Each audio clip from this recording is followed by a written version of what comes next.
Science Digest Show, Demystifying Science. Hello and welcome to the Science Digest Show, brought to you by SMC Consult, so much for Christ, SMC Consult, to the ends of the world. We are also sponsored by Brainwork Educational Consult, located at North Legon, and you can reach them on the number 0554 597625. That is 0554 597625. We are proudly sponsored by Aspar Drinking Water. Aspar Mineral Water, you can locate them at Adenta Frafraha and on the number 020 556 4432. That is 020 556 4432. We are proudly also supported by EPP Book Services, and today we are at the premises of EPP Book Services. Reach EPP Book Services on the number 0540 120977. That is 0540 120977. For the last time, 0540 120977. We are also brought to you by Advocate Healthcare. Advocate Healthcare, located at Lakeside Estate, opposite the Sweden Ghana Medical Center. And Advocate Healthcare, you can trust them for all your health and dental needs. Advocate Healthcare, located at Lakeside Estate. Today we have a masterclass on a particular subject topic which every country, every organization, everybody and institution needs. That is leadership. And we are having the masterclass with no other but than the person John Appiah, the owner of the John Appiah Show, the director of Koforidua Clinic, who is exhibiting leadership over there, and also the Chief Executive Officer or CEO for A-League Consult. Welcome, sir. Thank you for having me. All right, John. Today we want to know much about leadership. In a very short while, we want to know about leadership, what leadership is, the challenges of a leader, the qualities of a leader. Great. All right. So let me first start by trying to attempt to define who a leader is. You know, typically the notion is that a leader is somebody who is appointed or voted for. So if you ask most people who leaders are or examples of leaders they should give you, of course they will mention the name of presidents and MPs and all that. But I want us to look at leadership in a different context. Any area you find yourself in, any career trajectory you find yourself in, any career path you find yourself in, any career path you find yourself in, or any career trajectory you find yourself in, if you decide to work very hard and excel in that particular field, what happens to you by virtue of excelling is that you rise to a position of influence. And I believe that a leader is anybody within any field that has put a lot of hard work into what he or she is doing and has risen to a point of excellence. And by virtue of rising to a point of excellence, the person becomes an influential person in that particular area or in that particular territory. So for example, if you are, let's say, a camera person, you do a lot with the camera. You may not necessarily be appointed as the leader of Cameras Association in Ghana or whatever it is, but if you do a very good job, it gets to a point where people begin to model after you. People begin to look up to you. People begin to look up to you as an influencer in that particular area. So just by virtue of rising to the point of excellence, you become a point of reference. And I think that is when you become a leader. So let's not restrict leadership only to political position or CEO position or big titles, but anywhere you find yourself in, if you do a very good job, you rise to a point of influence. And by virtue of rising to the point of influence, you can call yourself a leader. Wow. So in summary, are you trying to tell us we should brighten the corner where we are? Excellently. That's the only thing. Because once you begin to brighten that particular corner, you are the light. People look up to you. Once people look up to you, you become a point of reference. And once you're a point of reference, people are influenced by your choices and your actions and your decision. And that is what a leader does. Wow. Yes. Splendid. So what are the challenges or predicaments, setbacks and hurdles that leaders face? One of the difficulties that leaders face most of the time is the fact that leadership is a lonely journey. You know, because most people would rather prefer to be average and mediocre. Because once you are average and mediocre, you are always with a lot of people, or you're always within the place where you find a lot of people. But the moment you cross the threshold of mediocrity to excellence, it's a very lonely area. So most people would not want to feel lonely, wouldn't want to be, you know, alone at the top hierarchy, and therefore would prefer to be average people. Because the moment you become a leader, there's a lot of responsibility on your head. So one of the core challenges I find in leadership is that it's a very lonely journey, and most people will not want to go onto that trajectory. They rather prefer to be with everybody and have fun and chill and all that. I'm not saying leaders don't chill or have fun, but the point is that once you're a leader, there's a lot of responsibility on your head. So I think that the major challenge is that arena of leadership is always a lonely arena. The second thing is that because of the enormous responsibility on you, if you are not very tactical, you will have yourself to be blamed in terms of the fact that you may not even develop yourself or add value to yourself, because you think only about the area you find yourself in and how people can move forward, how you can move a group of people towards a particular direction. But every leader as well will have to bear in mind that you need to always remember that you are important, or you are an important part of the equation of leadership. So constantly and all the time, you need to work on yourself, you need to improve yourself, you need to make yourself better. In as much as you concentrate on the area or the territory you find yourself in, always remember that you're also an important part of it. So these are the two main things that most of the time becomes hurdles or difficulties for leaders to scale. So you heard it right. John is telling us that leaders are an integral part of the equation, and they have to also make sure they work on themselves and build capacity in themselves.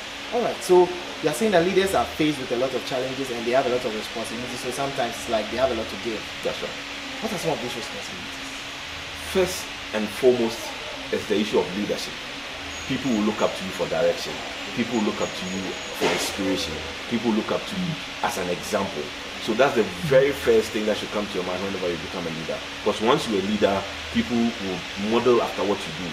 So if, for example, for this interview, you decide to lie on the floor to do the interview, by virtue of maybe you doing very well in the science area, on the science digest, concept, other science, related shows will begin to follow after you. So now people want to lie on the floor and do interviews. So because the leader or the person that has taken the lead in the science digest field is doing it, so people begin to follow after you. Look at today's example of the interview. You are virtually standing, having very good conversations.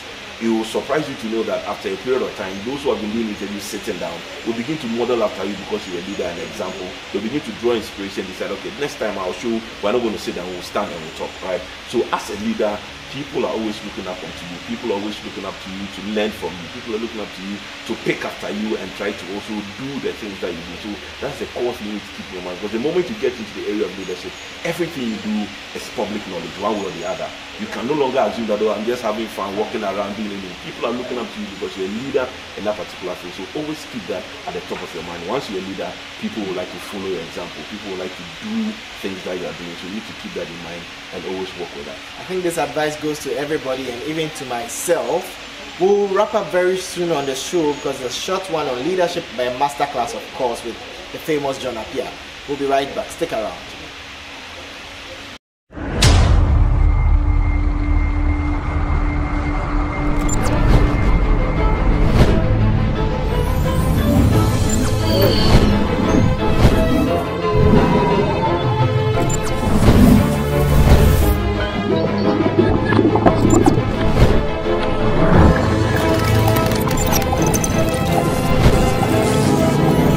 Science Digest Show, the mystifying science. Back from the break, and our show is being sponsored by EPP Book Services and Brainwork Educational Consults, Aspa Mineral Water, Meditouch Physiotherapy, and Pandit Photography and Therapics.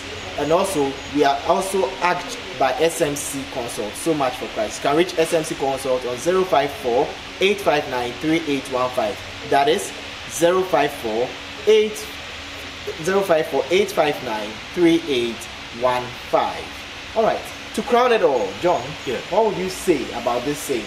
Are leaders born or made? It's a very controversial thing, and it's been a debate that has been raging for centuries. But this is my take to it. I think that the moment you become a leader and you begin to exert impact and influence, it is very difficult for people to come and ask you or find out whether you were a born leader or you were made leader. Because if the conversation is always around whether you were born or you were made a leader, it becomes problematic. But the point is that people at a point in time don't even bother to find out whether you were born or you were made, because the moment you are making impact, the moment you are setting the example, you are the pace setter, then. So the other thing about this born leader or made leader is the fact that for those who think they are born leaders, there's a likelihood of complacency setting in because you think that you were born a leader. But even for those who are born leaders, you need to still work on yourself. You need to add value to yourself and constantly make that attempt to be better. Because the fact that you were born doesn't mean that you stay like that. You need to work at it. And for those who call themselves made leaders, it means that whatever you did that made you the leader, you need to continue to do those things. Leadership is not just a place where you rest. it is a continuum. So what it is that you don't get satisfied or you don't recline on your actions and activity because you think you've risen to the point of leadership. So whether you were born a leader or you were made a leader, I think that it is constantly important to work on yourself all the time. Keep in mind what it is you want to do and what it is you want to achieve, and pursue it with everything that you have. I think that that's the only way that can solve this problem for us. Wow, that's a nice one there from the famous John Appiah from the John Appiah Show, A-League Consult CEO and the director for Koforidua Clinic. This has been the Masterclass on Leadership on the Science Digest Show. We need scientific leaders. We need any kind of leader in every sphere of our life. Cherished viewers, what a masterclass we've had on leadership today with His Excellency John Appiah on the John Appiah Show, and today on the Science Digest Show. EPP Book Services has got John Appiah's back today, and we are presenting to him a nice must-read, which is titled 3rd edition, Motivate to Win. How to motivate yourself and others to win. A leader who can't motivate his team will lose, definitely, even when it's a football match. So John Appiah, on behalf of EPP Book Services, we want to present this to you. Yes. Alright, and a few words from you. I think this is an excellent read, and for all those of you out there, when you come to EPP Book Services, it's not just the academic books that you get, but personal development books like this that will help you to become a great leader. So I encourage all of you to come around, pick up a book and read. It will make you a better person. Thank you, EPP, for this wonderful gift. Thank you, my brother. You're welcome. Catch us next time again on the show. Before we leave, Science Digest Show, we say what? See you. Bye.